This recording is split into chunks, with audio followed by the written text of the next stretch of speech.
non creo que ao principio contardes con facer unha temporada así, pero... Eu sí. O Ti sea, sí. sonará flipado, pero eu dixenlle a Toño se firme para xogar o playoff. E o resto do vestuario? Víase a xente que había, as ganas que se tiñan sobre todo, porque viñamos moitos xogadores de mal ano, de decir, non se pode repetir, nós temos que demostrar que valemos para a terceira división. Entón que este ano cal é o obxectivo do equipo?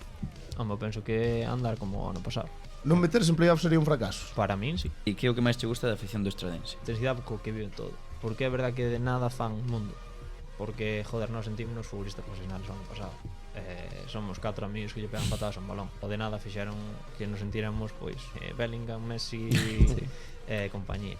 No Estradense, ao final, é o equipo da miña vida, queres que non. Un clube que me acollou desde que cheguei como un fillo, a afición igual. De feito, moita xente pensa que son da Estrada, Sí. pero non son de Santiago. Entón, se te retiras aí, tampouco pasa nada. Non, Mira como amarra, non pasaría nada. Non pasaría nada.